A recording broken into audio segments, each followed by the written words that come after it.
समीर ने कभी भी ज़ारा से इस लहजे में बात नहीं की थी जो आज वो उससे कर रहा था। इतने में ही इमरान आ गया और उसने वो बात सुन ली थी जो समीर ने ज़ारा से कही थी। तभी ज़ारा बोली, समीर तुम तो अब मुझसे तंग आ चुके हो। और तभी ज़ारा की आंखों से आंसू बहने लगे और वो इतना बोलकर उठकर वहां से चलती बनी। तभी इमरान ने उसे आवाज़ दी, अरे ज़ारा रुको तो सही, कहाँ चली तुम, रुको ज़रा। लेकिन ज़ारा रो चुकी थी और अब वो बिल्कुल भी रुकी नहीं। बस चंद ही लम्हों में वो इमरान की नज़रों से ओझल हो गई। तभी इमरान समीर से बोला, अरे यार समीर तुम भी ना अपना गुस्सा दूसरों पर निकालते रहते हो। बिला वजह बेचारी को चिल्ला दिया, डांट दिया। देखो अब वो चली गई ना, तुम्हारी आदत है तुम किसी और का गुस्सा किसी और पर उतार देते हो। उसके बाद इमरान उसके पास बैठ गया और जैसे उसने ये बात कही थी तो समीर कहने लगा, यार मैं आखिर करूं तो क्या करूं इमरान, मुझे कुछ भी समझ में नहीं आ रहा है। किसी से भी बात करने को जरा सा भी दिल नहीं कर रहा है कि मैं किसी से बात करूं, समीर ने बेजारगी से कहा। तो इमरान कहने लगा, यार समीर मैं मानता हूँ लेकिन फिर भी तुझे ज़ारा से इस तरह से बात नहीं करना थी क्योंकि वो तुमसे बेइंतहा मोहब्बत करती है और तुम्हारी फिक्र करती है। शायद उसने तुम्हें परेशान हाल देखकर ही तुमसे ये सब पूछा हो। समीर कहने लगा, अच्छा छोड़ो उसे तो मैं मना लूंगा, वो मान भी जाएगी।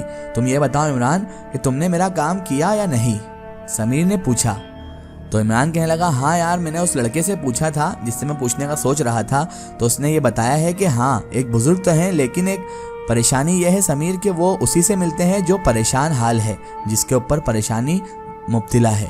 तभी समीर कहने लगा, यार देख इमरान वो भी दूसरे आमिलों की तरह झूठे ही होंगे क्योंकि अभी तक हम जितने भी आमिलों के पास गए हैं वो सब झूठे ही निकलते हैं और इनका तो काम ही लोगों से पैसे ऐंठना है, लोगों से पैसे लूटना है। और तू तो जानता ही इस एक हफ्ते में 15,000 रुपए मैं इन आमिलों के चक्कर में उजाड़ चुका हूँ, इन आमिलों के चक्कर में 15,000 रुपए बर्बाद कर चुका हूँ। इमरान से जब उसने ये बात कही तो इमरान कहने लगा, नहीं नहीं शायद समीर ये अल्लाह वाले ही हैं क्योंकि उस लड़के ने मुझे बताया कि ये बुजुर्ग पैसे नहीं लेते हैं किसी से भी और इन कामों के वो पैसे चार्ज नहीं करते हैं और काम भी फी सबीलिल्लाह में ही कर देते हैं। इमरान ने समीर के कंधे पर हाथ रखते हुए कहा था। तो समीर कहने लगा, मुझे तो नहीं लगता कि यार वो बाबा साहब पैसे भी ना लें और काम भी कर दें क्योंकि आज के दौर में ऐसे फ्री में काम अगर लोग करने लग जाएं तो उनके वहाँ तो उन्हें टाइम ही नहीं मिले खाने पीने का भी, इतने सारे लोग उनके पास पहुँच जाएं, समीर ने बेजारगी से कहा था। तो इमरान कहने लगा, लेकिन यार हमारा जाने में कुछ बिगड़ता है क्या, जब पैसे भी नहीं लग रहा है और काम भी हो रहा है तो हमें जाने में क्या हर्ज है, तू बता। ये भी तो हो सकता है कि वो कोई सच्चे बुजुर्ग हों और तेरा काम आसान हो जाए, तेरी मुश्किल हल हो जाए। इमरान ने जैसे ही ये बात कही तो समीर ने हाँ में सर हिलाया। इमरान और समीर बहुत ही पक्के और गहरे दोस्त हैं और इन दोनों के वालिदैन ही इस दुनिया में नहीं हैं, इसीलिए ये दोनों एक साथ रहते हैं और एक ही कॉलेज में ये दोनों पढ़ भी रहे हैं। जबकि समीर की मुलाकात ज़ारा से इसी कॉलेज में हुई थी और अब दोनों एक दूसरे से बेइंतहा मोहब्बत भी करते हैं और ये दोनों अब एक दूसरे के बगैर जीने का तसव्वुर भी नहीं कर सकते हैं।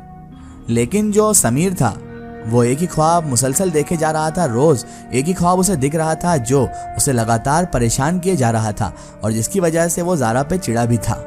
इमरान और समीर दोनों कई आमिलों के पास गए, पैसों का नजराना भी दिया लेकिन कोई फायदा ना पहुंचा और आज ये इन बुजुर्ग से मिलने जा रहे थे जिसके बारे में इमरान को उस लड़के ने बताया था कि वो फी सबीलिल्लाह में काम भी करते हैं और उनके काम से लोगों को फायदा भी पहुंचता है। अब ये दोनों उन बुजुर्ग के घर के सामने ही खड़े हुए थे। तभी इमरान ने दरवाजे पर दस्तक दी और समीर से कहने लगा, यार समीर अगर उन बुजुर्ग ने हमसे मिलने से मना कर दिया तो समीर ने हंसकर कहा, भाई अगर ऐसा हुआ तो हम अपने घर निकल लेंगे। और वो हंसने लगा। अचानक ही दरवाजा खुला और एक बच्चे ने सर बाहर निकाल कर कहा, जी कौन है। तभी इमरान ने जल्दी से कहा, हमें सुल्तान बाबा से मिलना है। तभी अंदर से एक आवाज आई, कौन है बेटा। और इन दोनों ने ये आवाज सुनी। इतने में ही वो बच्चा जो कमरे से बाहर झांका था दरवाजे से, वो बोला, दादा कोई आपसे मिलने आया है। बच्चे ने अंदर आवाज देते हुए कहा था। तभी अंदर से वापस उनकी आवाज आई, अंदर ले आओ बेटा उन लोगों को। तभी बच्चे ने आगे से हटते हुए कहा, आइए अंकल आप दोनों अंदर आ जाइए। समीर और इमरान ने एक दूसरे की तरफ देखा और उसके बाद वो दोनों अंदर की तरफ दाखिल हो गए। अस्सलामु अलैकुम, इमरान और समीर ने एक साथ कहा और तभी सुल्तान बाबा ने जवाब दिया, वालेकुम अस्सलाम, बैठो बेटा। और उन्होंने एक चारपाई जो उनके कमरे के पास ही अंदर ही लगी हुई थी उसकी तरफ इशारा कर दिया। दोनों उस अलहदा रखी हुई चारपाई पर बैठ गए और इधर सुल्तान बाबा तस्बीह पढ़ने में मसरूफ थे। लेकिन ताज्जुब की बात यह थी कि सुल्तान बाबा समीर को बड़ी गौर गौर से देखे जा रहे थे। उनकी तवज्जो इमरान की तरफ बिल्कुल न थी, बस उनकी तवज्जो थी तो समीर के ऊपर। इधर समीर और इमरान दोनों की तवज्जो उन बुजुर्ग की तरफ ही थी। उनके चेहरे पर काफी नूर था, दाढ़ी के सफेद सफेद बाल और उनकी आंखों में एक अजीब सी कशिश भी मौजूद थी। तभी समीर ने एहतराम से कहा, बाबा जी मैं बहुत ज्यादा परेशान हूँ, आप मेरी मदद कीजिए। तभी बाबा साहब ने कहा, बेटा मुझे लग रहा है तुम किसी बड़ी मुसीबत में हो, तुम अल्लाह पर भरोसा रखो, सब कुछ ठीक हो ही जाएगा। उसके बाद सुल्तान बाबा ने समीर को देखते हुए कहा, एक काम करो बेटा, पहले तो तुम अपना मसला बताओ कि तुम्हारा मसला क्या है और परेशानी क्या है। तो समीर ने उसने अपनी तमाम परेशानी और उस ख्वाब के बारे में तफसील से बता दिया। तभी सुल्तान बाबा बोले, बेटा तुम्हें रोज एक ही ख्वाब परेशान करता है और एक ही ख्वाब तुम्हें रोज दिखता है, और मुझे ऐसा लगता है कि इसमें कोई ना कोई राज जरूर पोशीदा है। बेटा तुम फिक्र मत करो बेटा, मैं आज रात अमल करके उस राज तक जरूर पहुंच जाऊंगा, और तुम हौसला रखो, सब कुछ ठीक हो ही जाएगा। रात की जो तारीखी थी वो हर तरफ फैली हुई थी। समीर और इमरान ने रात का खाना खाया और आपस में बातें करने लगे।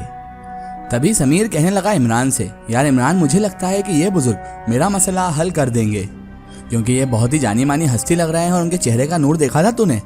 तो इमरान कहने लगा, मैंने तुम्हें देखते ही सोच लिया था कि ये हमारा मसला हल कर देंगे, और इमरान मुस्कुराने लगा। तभी इमरान ने बात चेंज करते हुए कहा, यार समीर आज तुझे उसे भी मना लेना चाहिए था, वो भी बेचारी मुंह बनाकर घूम रही थी। तो समीर कहने लगा, किसको? तो इमरान कहने लगा कि ज़ारा को। कितनी उदास हो गई थी बेचारी तेरे उस धिक्कारने से, तुझे भी ऐसा नहीं करना चाहिए यार, आखिर वो तुझसे मोहब्बत करती है। तो समीर कहने लगा, हाँ यार वो बात तो सही है। तो इमरान कहने लगा, वो बिगर ऐसे उदास अच्छी नहीं लगती है यार, तू उसे मना लिया कर। इमरान की ये बात सुनकर समीर कहने लगा, यार तुझे उसके साथ इतनी हमदर्दी क्यों है इमरान? और समीर ने ये शरारती लहजे में कहा था और उसके बाद वो हंसने लगा। इमरान ने भी उसकी छेड़ लेते हुए कह दिया, इसलिए मुझे फिक्र है समीर भाई कि वो मेरी होने वाली भाभी है, समझे तुम? तो समीर भी मुस्कुराते हुए कहने लगा, अच्छा मेरे भाई ठीक है। दूसरे दिन समीर ने पूरा कॉलेज छान दिया। कॉलेज जाकर जारिया को ढूंढा, लेकिन जारिया उसे कहीं भी नजर नहीं आई, और वो फिर एक थक हार कर एक जगह पर बैठ गया।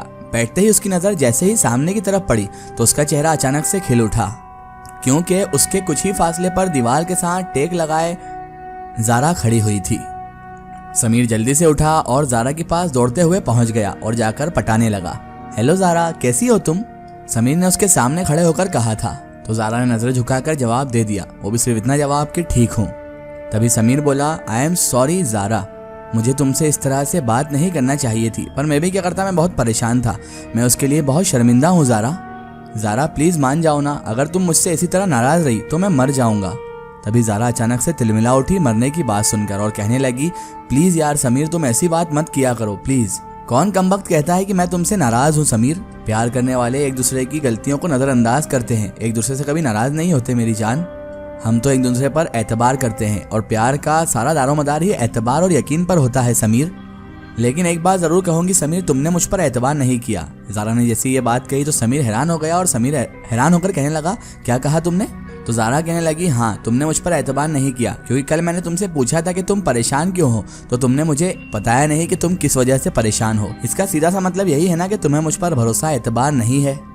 तो वो कहने लगा, ज़ारा देखो एतबार की कोई बात नहीं है, मुझे तुम पर एतबार है, बस मैं अपनी परेशानी बताकर तुम्हें परेशान नहीं करना चाहता था, खामखा मुझे परेशान देखकर तुम भी परेशान होती। ज़ारा कहने लगी, देखो समीर अगर मैं तुम्हें परेशान देखती हूँ तो मैं और ज़्यादा परेशान हो जाती हूँ, इससे तुम मुझे बता ही दो ताकि हम दोनों परेशान रहें। और वो हंसने लगी। तो समीर कहने लगा, देखो तुम जानना ही चाहते हो तो मैं तुम्हें बताता हूँ। और उसके बाद समीर ने उसे सारी परेशानी और वो ख्वाब सब कुछ उसे बता दिया, जिसे सुनकर ज़ारा की भी सिट्टी पिट्टी गुम हो गई। इसका एक स्टोरी हम देखेंगे इसके अगले पार्ट में।